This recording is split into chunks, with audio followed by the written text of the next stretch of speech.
Today on Retire with Purpose, one of the most influential friends in my life shares strategies on defining meaning and purpose in retirement. When should you buy long-term care insurance? And your financial advisor may not actually be an advisor.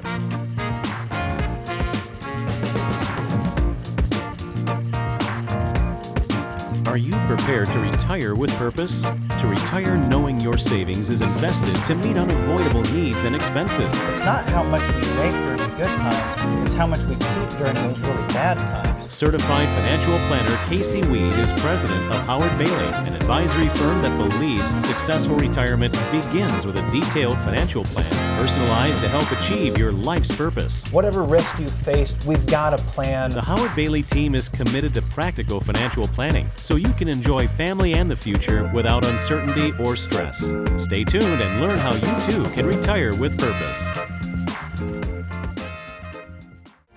Hey, welcome to the program. I am Lee Kelso here with Casey Weed, certified financial planner. He is the president at Howard Bailey Financial, also the host of the Retire with Purpose podcast. And we're going to begin the program today meeting a guest that he recently had on the program. His name is Chris Smith, and he's going to help us find our purpose in retirement. That's right. Chris has worked with me personally, has worked with our firm, the members on our team, and he's also worked with a number of our clients to help them define meaning and purpose in their life. And not only just what drives them, but what will drive their legacy moving forward, guiding that legacy once they're gone, creating that today and guiding that into the future.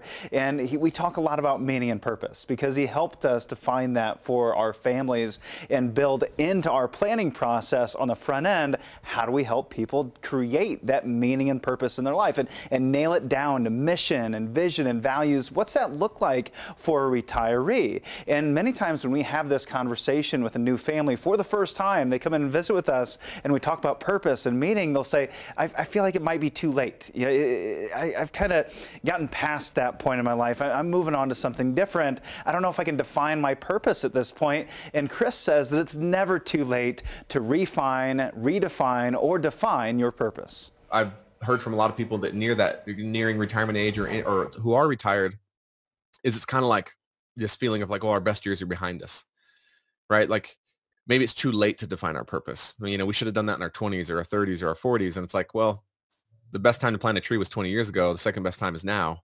Like it's never too late to get clear on your purpose. It's never too late to like pick up the pen and like decide what it is you actually want to do. And still recognize that you're a creator, like, and you can create any possibility. Working with Chris, I found that he's just an amazing question asker, and that's where we get the best answers. If we have someone that we're sitting down with that can ask us the hard questions, the best questions, and that's what he did for me. So I want to share with you here what he says is the overarching question that he asks all of those individuals that he coaches on their purpose. The one question that we pose to all individuals, all entrepreneurs and all families, the very first question we pose to them when we start working before we get into any development of statements and language is, what do you want to be known for? That's the of all the questions that I've designed over the years, Casey, for myself and with others and played around with and practiced, I haven't found one that's more powerful that gets to the core essence of what all of this is about than that question. And it's not like your casual dinner time, like you and I are hanging out as buddies, like, hey, oh, hey, Casey, by the way, what do you want to be known for, man? It's a pretty big confronting question, but it's meant to be confronting. It's meant to be like, man, what do I want to be known for? And you can ask it in different areas of your life. Like, what do I want to be known for as a father? What do I want to be known for as a husband? What do I want to be known for as an entrepreneur? What do I want to be known for as someone in my community? And so that question of what do I want to be known for kind of starts shaping that like into the future. And then the other question we ask right off the heels of that is, what do you stand for more than anything? Which is kind of more about today. Like, what do I stand for right now? And what do I want to be known for? You know, another element of this is a lot of families that we work with, they've been doing what they should be doing their entire life. They've had individuals, even internally, they've been saying to themselves, you should do this, you should do that. And now they no longer have to do that. Now they can really follow their dreams. Chris shares with us here why we need to minimize those shoulds in our life. I think the risk in not posing these questions to ourselves of like, what is our purpose? What is it we feel called to do? Is we'll end up spending a lot of our lives in the past and in the future and not have really the time and the space to live in the one place life's actually happening, which is the present. I can't tell you how many people I've met when I was a financial advisor that had so much regrets about the past. Oh, I should have done this differently. I should have started planning earlier. I should have this. And like they almost couldn't break free from the stories of the pain of the past and the regret. Or those same people would also be, and I'm super worried about the markets, and I'm super worried about what might happen. I'm super worried if I will have enough, and you could tell they didn't even realize it, Casey. They were spending almost all of their mental capacity and energy in the past and the future, which left very little time and creation energy left over to create in the one place where life's actually happening, which is the present. And the thing that I had to learn this the hard way. There is no freedom in the past because you can't go back there. There's no freedom in the future because you're actually never going to be there. The only place where freedom is found is in the present. And that's that idea of, man, if we could just ask ourselves these questions, I think it gets us present to living now. You know, this is a really, really important question. When Chris came in and he worked with our team, he warned me beforehand. He said, this might weed out quite a few of the people that shouldn't be within your organization because they've just been doing what people told them they should be doing, and it's not really a good fit. And it did. It actually worked in the end. It did weed out some people that weren't the best fit because they weren't doing the things that they really loved. And it helped us bring in the individuals that could find that this really did fulfill their purpose, their meaning. This is what they should be doing. Don't let anybody else should on you, is what he shared with our team. I also wanted to hear from Chris here. What does it mean to him to retire with purpose? This idea of retire with purpose doesn't mean retire and then I'll get purpose. It doesn't mean retire and then I'll find my purpose, or retire and then I'll start living my purpose. No, retire with it means you've already had some sense of it. And so it's this continuation. And I love that that's what you guys stand for. And I love, Casey, you guys have the courage to actually have those conversations where most advisors are having conversations around like, you know, the best investment for you or the best life insurance product or the best annuity. And they're like, the focus is the product, where your guys' focus is like, no, let's get clear on your purpose. And then we'll find the right products that align with that. And so to me, this idea of retiring with purpose, it denotes that something that you already have, it's something you're already clear on, and something you're already working towards. And so it's actually retirement. I would love it if people's retirement was just a continuation of the life and the purpose they were already living. They just maybe got to do it in a different way now, and more in a bigger way because, you know, they have more time.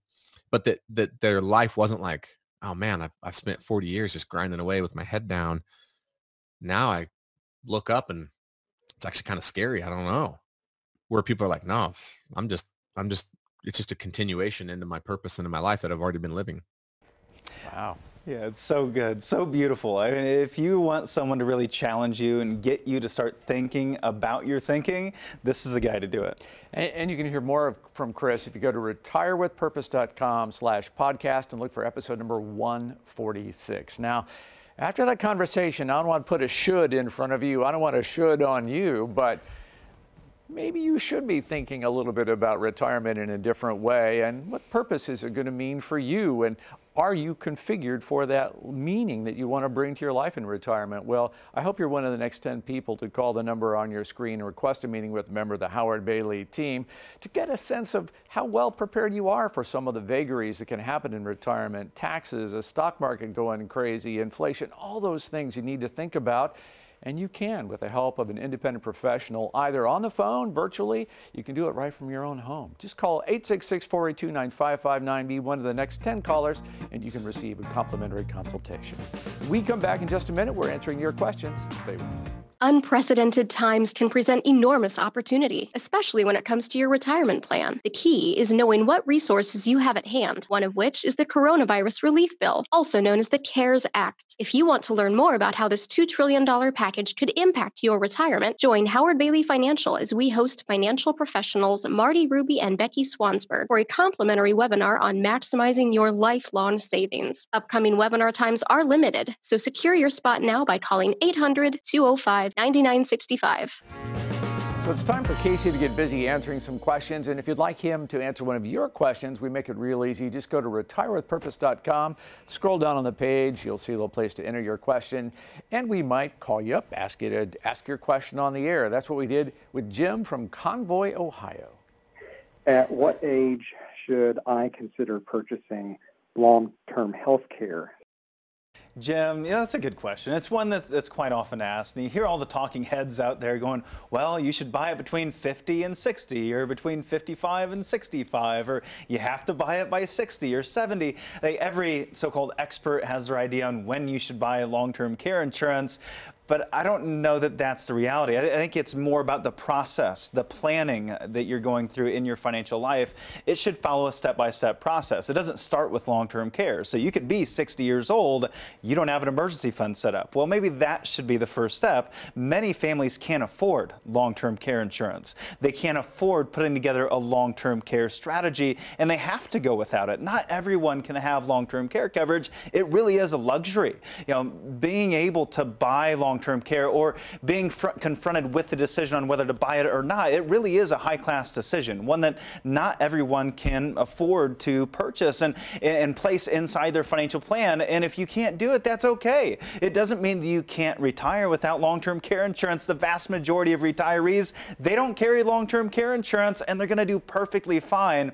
It is an odds game. I know families, I know individuals that are in their 20s and 30s that don't have basic health insurance or don't have life insurance. They don't have the funds to be able to pay for those things because they are luxuries still. And I would put long-term care insurance in that category. So if we walk through our financial lives and our planning process, we have liquidity as the first pillar. We have to have funds available for emergencies and opportunities.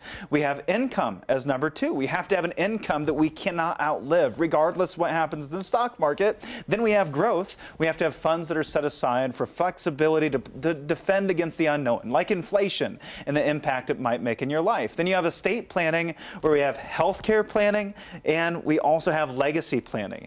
And so I would think of it in that sequential order. Can you get all the way to that final pillar, that long-term care, that estate planning pillar? Because that's what it's really all about. Now, if you get to that point, there's a lot of different options. I've helped individuals in their 30s and 40s get long-term care insurance. I've helped individuals that are in their 60s and 70s get long-term care insurance. It's going to be different for everyone, and there's a lot of different solutions. I've carried some long-term care insurance for a very long time. Since my mid-20s, I had a form of long-term care insurance. It was a life insurance policy that I needed to protect my family, and it was a term insurance policy at the time that would also accelerate the death benefit for long-term care reasons.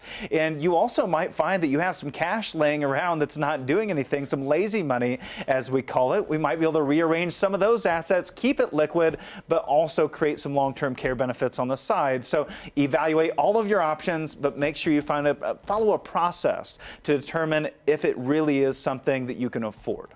Hey, Casey just mentioned lazy cash, and we're going to go over to Deb in Marion. She's got a question about what to do with her lazy cash.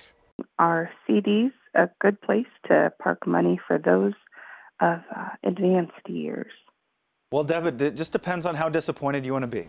So we often call those certificates of disappointment. Now, I say that a little tongue-in-cheek, but they are very disappointing these days. And we have a lot of younger clients that have older family members, their parents quite often, that have funds parked in CDs. And they're saying, boy, we really need to get this money to work. We really need to put it someplace so it earns more than 1 or 2%.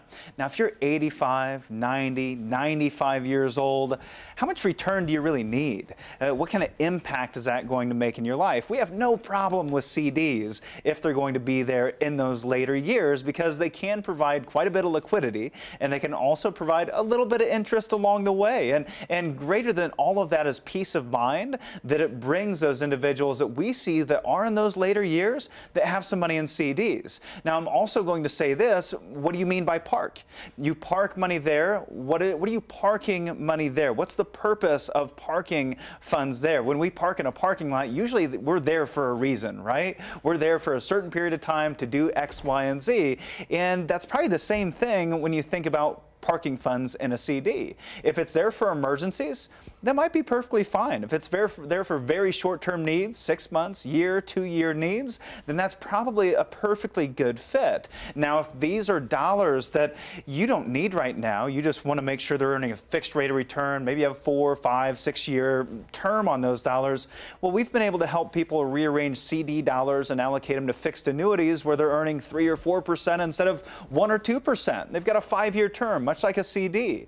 And then we've helped other individuals that say, well, it's there for emergencies. What kind of emergency? And they'll say, well, long-term care is probably the only emergency I might have. Well, we can allocate those dollars, like we just talked about a moment ago, to an account that's probably going to earn a CD-like rate return, maybe the same return you're already getting, but it'll double, triple tax-free for the use of long-term care. So evaluate all of your options and determine why you're parking there in the first place. Julia in Elkhart writes by email, is retirement landscape really changing? What are the biggest changes that we might expect to see?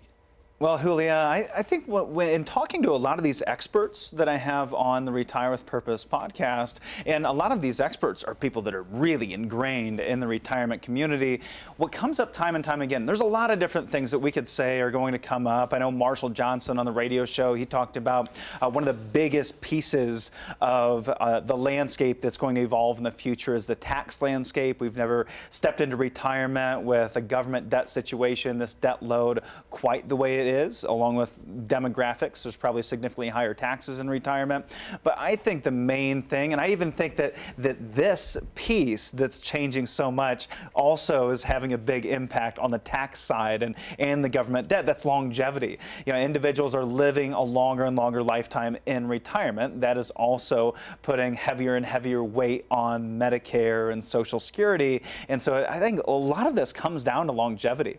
We start talking about purpose and meaning because you're not going to spend 5 years in retirement. You're probably going to spend over 20, maybe 30, maybe more time in retirement than when you're actually working. And if we're going to live that long, then we also need an income that's going to last as long as we are. And I think the advancements we're seeing in medical technology make the individuals go, can I really only plan to 85 or 90? What if there's medical advancements that come along and now I'm living to 95, 100, 105, 110? I need to make sure I have an income that I can't outlive. Then we bring in health care. Then we bring in Social Security. So there's a lot to consider in this changing landscape. And this is all the more reason to not just have an investment portfolio, but to have a truly comprehensive strategy that gives you the certainty to know you have all your bases covered regardless of what happens next.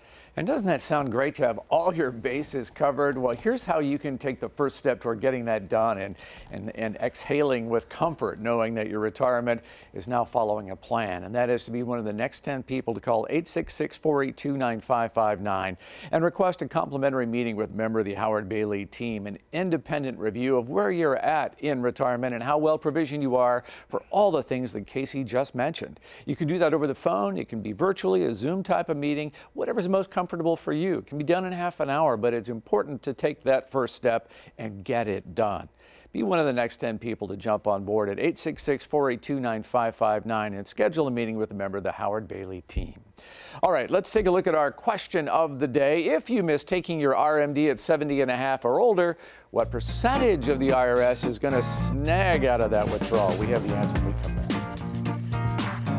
Unprecedented times can present enormous opportunity, especially when it comes to your retirement plan. The key is knowing what resources you have at hand, one of which is the Coronavirus Relief Bill, also known as the CARES Act. If you want to learn more about how this $2 trillion package could impact your retirement, join Howard Bailey Financial as we host financial professionals Marty Ruby and Becky Swansburg for a complimentary webinar on maximizing your lifelong savings. Upcoming webinar times are limited, so secure your spot now by calling 800-205-9965. Let's revisit our question of the day. If you happen to miss taking your required minimum distribution at the age of 70 and a half, how much of that can the IRS then come back and claim? It's a D. 50%. Woo. That is about the stiffest penalty that the IRS levies. If you don't take that required minimum distribution after you turn 72, then you are now required to pay that 50% penalty on the distribution in addition to taxes on the entire distribution. So that can take up pretty much every dime of the RMD that you were supposed to take and just send it right on over to the IRS. So now we've got a lot of retirees that they're excited because 70 and a half is now 72. So they've pushed back that RMD date a little bit further. And I think there's not cause for celebration first. I think we really need to check ourselves here before we start celebrating. And also the same thing has happened in 2020, where in 2020 there was a suspension of RMDs, much like we had during the financial crisis. So the CARES Act was passed, said you don't have to take your RMD this year. And again, a lot of retirees celebrated, saying, great, I didn't want to take my RMD this year anyways.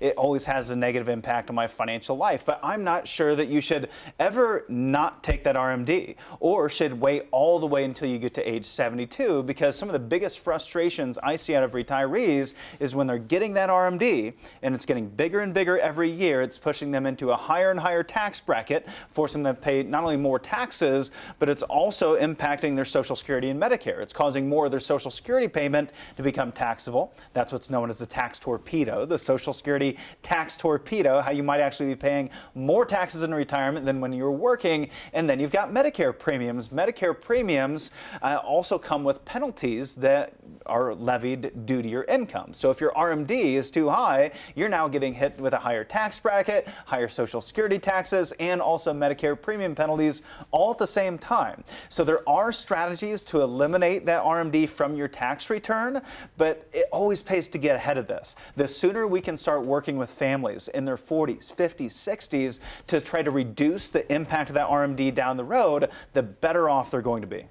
And you'll learn about things like that if you enroll in Weekend Reading for Retirees and Pre-Retirees once a week, every Friday. Casey sends you an email with links to some different articles about retirement that he thinks are very much worth your time, and commentary on why. It's real simple to do. Just go to retirewithpurpose.com, scroll on down the page, you'll see a place to drop your email address at Weekend Reading for Retirees, and then once a week the email comes to you, and I hope you'll be looking forward to it, with articles like this one on why your financial advisor may not actually be an advisor. So we've talked about this before, tons of confusion over what these terms mean. Yeah, I think the financial industry is confusing enough. You've got RMDs, you've got IRAs, you've got QCDs, you have TSPs, you have all these acronyms, and then you have all these different names that financial advisors call themselves. It can be really confusing. Well, this one's a wealth consultant, this one's a financial advisor, that one's a financial advisor, and one of the regulations that they've been working on for some time, it was originally pitched by the Department of Labor. It was supposed to be the fiduciary rule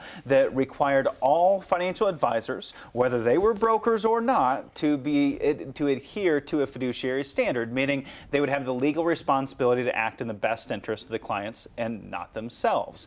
However, they ended up getting shot down, and now we have regulation best interest. So we ended up with regulation best interest, which requires those brokers to adhere to a best interest standard. And while that sounds amazing that, well, now they have to act in my best interest, even the SEC commissioner himself said, if you're going to seek out an advisor that's going to act in your best interest, you should seek out an investment advisor, a registered investment advisory firm that adheres to the fiduciary standard instead of the best interest standard, because the best interest standard is just a standard of disclosure. They now have to disclose to you the limitations they have with their ability to act in your best interest, and that largely comes down to independence. They don't have all the tools at their disposal, or they're limited with the products or tools they're able to use, so they can't possibly do the thing that's in your very best interest, so they have to disclose that to you. This is why it'd be better to work with a fiduciary. So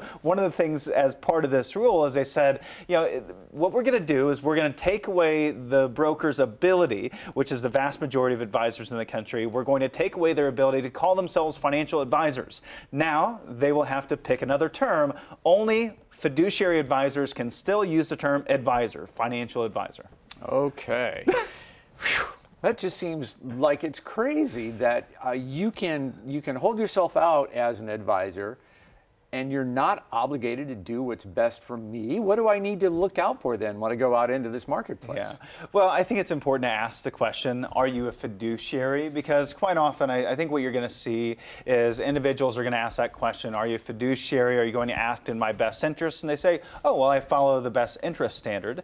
And then you know that they are not fiduciaries. And looking back throughout history, an interesting anecdote, you might wonder where the term advisor and advisor came from. The O O and the E. So the Investment Advisory Act in 1940 had an E in it, and that required advisors like ourselves to act as fiduciaries for our clients. But brokers would say, well, you know, what I'm going to do is I'm still going to call myself an advisor, but I'm going to throw an O in there instead of an E. So that's where the term advisor ultimately came from. And so I would just say, let's look for someone that calls himself a financial advisor moving forward, because we know that they're going to be fiduciaries, but also pay attention to the rules, pay attention to the regulations, subscribe to Weekend Reading. We'll keep you up to date, because I guarantee this battle, it's not over, and it'll change again. Yeah, lots of back doors you have to be on the lookout for. I hope that you'll be one of the next 10 people to call the number on your screen, 866-482-9559, and you'll have a chance to meet with a true independent advisor, someone who will be able to talk with you about how well staged you are for retirement and whether or not all the risks and pitfalls that come with retirement are accounted for in your retirement planning. Call can happen over the phone, you can meet in person, you can do a virtual Zoom meeting, whatever is most comfortable for you. I hope you'll just get in line and be one of the next 10 people to call 866-482-9559 and request that meeting with a member of the Howard Bailey team. Well, that's all the time we have this week, but we'll see you next week right here on Retire with Purpose.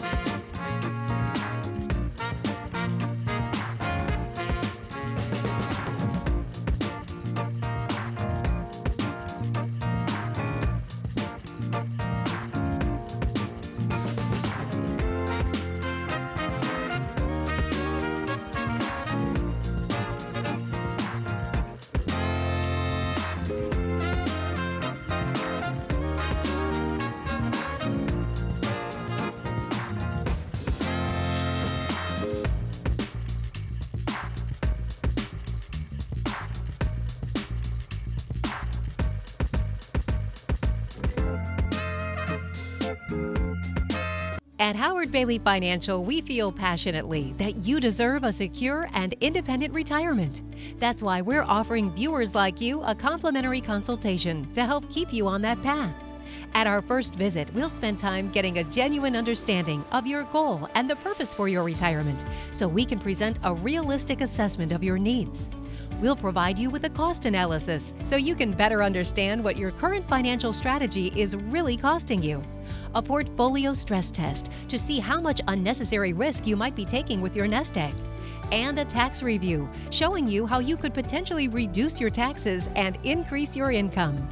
Once we've uncovered where you are today, we can begin planning for your future, creating a customized written plan to build the fiscal house of your dreams, allowing you to spend less time thinking about money and more time on the important stuff. Call now for your no-obligation, comprehensive financial review. It's your retirement. How will you live it? How will you be remembered? Will you be able to take me on vacation? Will you be there for my ball games? Will you teach me your values? Will you be able to play with me? Oh, help me go to college. How will I remember you?